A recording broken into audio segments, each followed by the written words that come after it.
नमस्कार, मैं राकेश शर्मा और आप देख रहे हैं इंदौरिया टाइम्स। इंदौरिया टाइम्स जो एक के बाद अपनी एक मुहिम को अंजाम देने के लिए तत्पर है, चाहे वो अवेयरनेस को लेकर हो और चाहे वो ग्राउंड रिपोर्ट को लेकर हो। हर उस खबर तक पहुंचने का प्रयास इंदौरिया टाइम्स कर रहा है जो सच के दायरे में आती है। तो इसी दौर के अंतर्गत समझाइश कहें, अपील कहें, गुजारिश कहें या फिर सामने वाले के जज्बे की कद्र कहें, इन तमाम चीज़ों के अंतर्गत भी इंदौरिया अपनी भूमिका निभाता रहा है। इंदौरिया टाइम्स स्टूडियो का हर वो खासोआम हिस्सा बनता रहा है, चाहे वो पुलिस प्रशासन से जुड़ा हो, चाहे वो हेल्थ डिपार्टमेंट से जुड़ा हो और चाहे वो राजनीतिक परिवेश से जुड़ा हुआ हो। जिसकी जो जानकारी है, जो शेयर करना चाहता है, पब्लिक से, आप लोगों से मुखातिब होना चाहता है, उन सभी लोगों के लिए इंदौरिया टाइम्स ने अपने स्टूडियो के द्वार खोल रखे हैं और उनके जरिए आप लोगों से उन्हें रूबरू होने का मौका मिलता है। आज हमारे साथ स्टूडियो में मौजूद हैं आस्था चिल्ड्रंस हॉस्पिटल के डायरेक्टर डॉक्टर दीपक मित्तल। डॉक्टर साहब, आपका स्वागत है।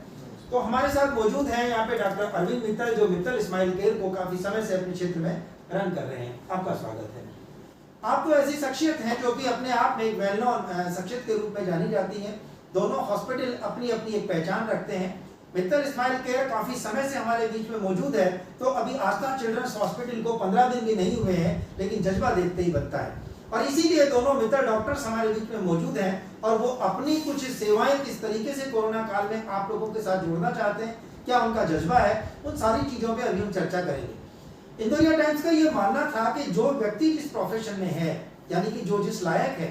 ईश्वर ने जिसे जिस चीज के लिए सक्षम बनाया है, सामर्थ्य प्रदान की है, यदि वो अपनी सामर्थ्य का कुछ हिस्सा कोरोना काल में उन पीड़ित परिवारों के साथ शेयर करता है, इससे बड़ी कोई सेवा नहीं हो सकती। माना कि एक व्यक्ति को किसी सहयोग की आवश्यकता है, लेकिन हमें यह भी नहीं भूलना चाहिए कि किसी भी बड़े से बड़े मेडिकल सेटअप के अंतर्गत 20-50 नहीं 100-150 आदमियों की यूनिट काम करती है। उन लोगों की आजीविका उससे प्रभावित होती है, इसलिए उसके पूरे संसाधन को डिस्टर्ब करके यदि हम ये सोचें कि उसे सब चीजें निःशुल्क मिल जाए, सब चीजें व्यवस्थित हो जाए, तो आज वो जिसको व्यवस्था देना चाह रहा है, कल वो स्वयं व्यवस्था का मोहताज हो सकता है। हमें इस चीज का भी ध्यान रखना पड़ेगा। तो इंदौरिया अपनी एक न्यूज बना के आपके सामने रखे, क्यों ना आपको उस सच से मुखातिब होने का मौका मिले जिसे आप स्वयं होते हुए देखना चाहते हैं। आप इस कोरोना काल को किस तरह से लेते हैं?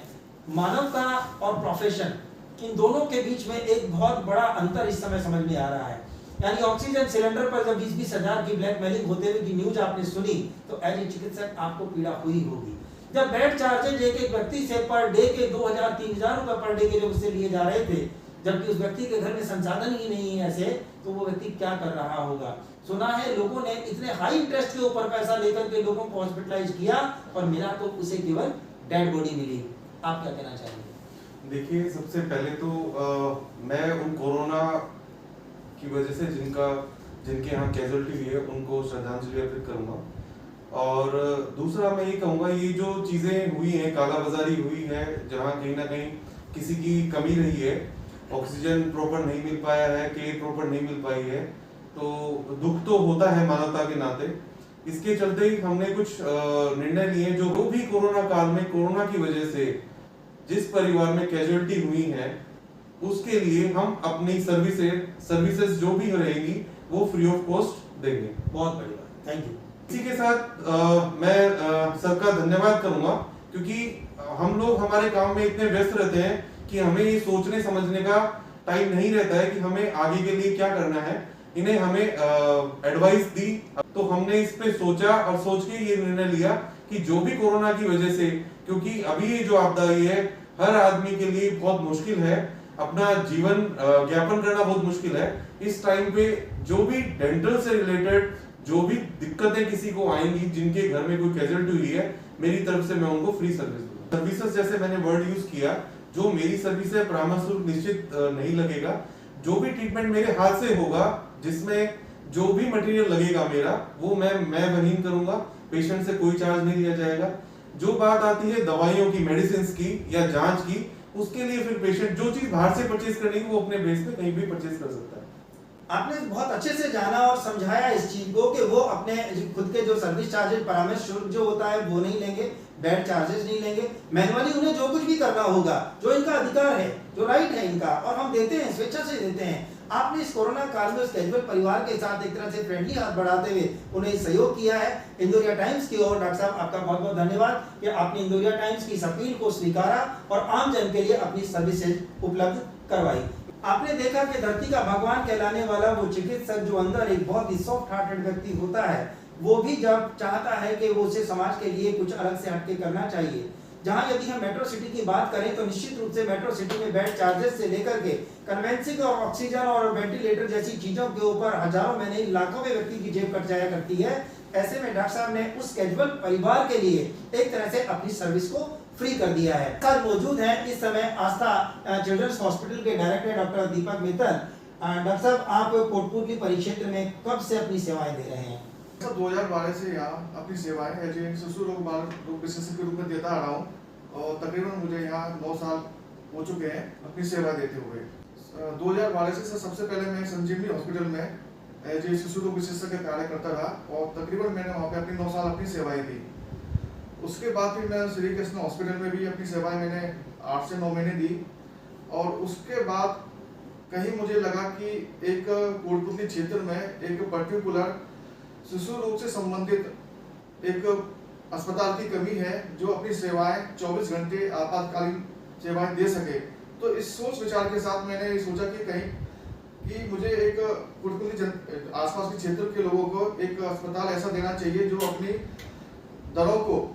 मिनिमम करते हुए जनता को सेवा दे सके।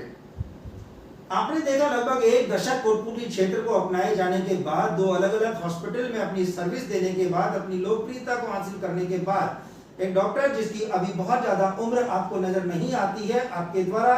कोरोना काल के अंतर्गत जहां तीसरी लहर 100% बच्चों को प्रभावित करने वाली है, उस दौर के अंतर्गत इस सोच का डेवलप होना कि अपना एक हॉस्पिटल डाला जाए, हॉस्पिटल भी चिल्ड्रंस केयर के नाम से डाला जाए, तो इन्होंने आस्था चिल्ड्रंस हॉस्पिटल के नाम से उस हॉस्पिटल को एस्टेब्लिश किया। और न केवल एस्टेब्लिश किया, इस एस्टेब्लिशमेंट के दौर में जहाँ बहुत सारे खर्चे आपको भी सहने पड़ सकते हैं, बहुत सारी व्यवस्थाएं आपको करनी पड़ सकती हैं, आउट ऑफ एरिया के होने के बावजूद कोटपुतली में आकर आपने इस सोच का परिचय देते हुए जो अपना हॉस्पिटल खोला है, उस हॉस्पिटल के खोलने के साथ ही आपको ये भी लगा कि नहीं, आज यदि बच्चों पे कोई संकट आया है और यदि मैं बाल शिशु रोग विशेषज्ञ के रूप में लोगों के बीच में अपनी सेवाएं देता रहा हूं, तो मेरी नैतिक जिम्मेदारी कुछ और भी बनती है। इंदौरिया टाइम्स ने जब आपसे संपर्क किया कि आप कोरोना की तीसरी लहर जो कि बच्चों से प्रभावित है, उसके लिए आप क्या कर सकते हैं, सुनते हैं डॉक्टर मित्तल किस तरह। डॉक्टर साहब, क्या व्यवस्थाएं आपकी रहने वाली है?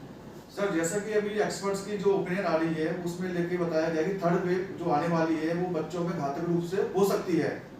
मैंने सर पहले भी कहा था कि मैं ईश्वर से प्रार्थना करूंगा कि ये थर्ड वेव बच्चों में ये भयानक रूप नहीं दिखाए। इसको देखते हुए जो मैंने अपने एक छोटा सा हॉस्पिटल डालने की जो मैंने शुरुआत की है, जिसमें मैंने सभी सुविधाएं देने की कोशिश की है कि पहली बात तो यहाँ के लोगों को बच्चे से संबंधित कोई भी बीमारी को लेकर जयपुर नहीं जाना पड़े। हमने सबसे पहले एक नियोनेटल इंटेंसिव केयर जो चालू किया है वो टर्सरी लेवल का चालू किया है, जिसमें किसी भी प्रीमेच्योर बेबी को लेके या किसी भी सांस से संबंधित कोई भी समस्या हो उसको आगे जयपुर नहीं जाना पड़े। क्योंकि मुझे क्षेत्र में ऐसा लगा कि यहाँ नवजात शिशु जो सुविधाओं की वजह से काफी लोगों को यहाँ से जयपुर जाना पड़ता है और उनको एक तरीके से एक आर्थिक जो बोझ है वो जयपुर जाके ज्यादा पड़ता है। तो उस सोच को मैंने देखते हुए और मैंने ये प्रयास किया कि लोगों को रूरल एरिया के हिसाब से मैं उच्चतम सुविधा निम्न दरों पे दे सकूं। सुविधाओं के दौर में कौन कौन सी सुविधा, जैसे कि आपने बताया कि वेंटिलेटर आपके पास है, ऐसी और कौन सी सुविधाएं हैं जो कि पर्टिकुलर बीडीएम हॉस्पिटल में या किसी ऐसे हॉस्पिटल में नहीं है जहाँ के व्यक्ति प्रॉपर अपने बजट के अंतर्गत ले सकता है? सर सबसे पहले सुविधा की बात करें तो मुझे लगा कहीं ना कहीं वेंटिलेटर की ऐसी सुविधा है और एक बबल सीपैप जो बच्चों के निहायत जरूरी है सांस संबंधी समस्या को लेके। दूसरा मुझे ऐसा लगा कि यहाँ बच्चों के लिए स्पेशल रात में इमरजेंसी के लिए बच्चों को भटकना पड़ता है और कोई भी शिशु या अस्पताल में ऐसी सुविधा नहीं मिलती है। तो मेरे प्रयास ये रहे कि मैं उनको ये सुविधा नाइट में भी दे सकूं और इसको लेके मैंने जैसे पूरा 24/7 मेरी फार्मेसी है, 24/7 मैंने लैब को भी चालू किया है और 24/7 इमरजेंसी की सुविधा भी मैंने रखी हुई है, जिसके लिए मैंने 24 आवर्स एक स्किल्ड स्टाफ को भी अपॉइंट किया हुआ। एक साथ इतनी सारी सुविधाओं को लॉन्च करना, विशेषकर रूरल बैंक के अंतर्गत, शहर नया हो सकता है, पेशेंट नए हो सकते हैं, लेकिन संसाधन का वन टाइम इतना बड़ा इन्वेस्टमेंट करने के बावजूद कोरोना की इस तीसरी लहर के अंतर्गत बच्चों को प्रोटेक्ट किए जाने के उद्देश्य से जिस तरह से इंदौरिया टाइम्स ने आपसे संपर्क किया और आपने उसी हौसले के साथ उसी जज्बे के साथ जिस तरह से आपने जो सहयोग की एक तरह से पेशकश की है या सहयोग आपने प्रोवाइड करा है, काबिल तारीफ है। जानते हैं कि आगे डॉक्टर अरविंद मित्तल जिन्होंने अपनी सर्विसेज और अपनी सुविधाएं, अपनी बेड चार्जिंग, वो सब आप कैजुअल फैमिली के लिए निःशुल्क ऑफर किए हैं। तो क्या इसी तरह से आस्था चिल्ड्रंस हॉस्पिटल डायरेक्टर दीपक मित्तल भी कुछ इस तरह की सोच रखते हैं कि पहली बार बच्चों में ये आए नहीं, और यदि आती है तो आप क्या कुछ एक जज्बा उनके लिए रखते हैं? बिल्कुल सर, जैसे कि आपसे मेरी मुलाकात हुई और आपने मुझे विचार, आप बड़े भाई के नाते आपने मुझे बताया कि बच्चों को देखते हुए कि आपकी तरफ से समाज सेवा के रूप में कुछ आस्था चिल्ड्रन हॉस्पिटल को करना चाहिए। तो आपने जो बताया तो मुझे लगा कि कहीं ना कहीं आपकी राय सही है, और ये राय को जब मैंने अपने परिवार वालों के साथ व्यक्त किया तो उन्होंने भी मेरे इस चीज़ को लेके आगे बढ़ाने के प्रयास किया। तो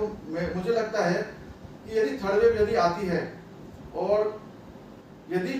किसी फैमिली में, मैं ये मानता हूँ कि किसी फैमिली में यदि किसी पिता से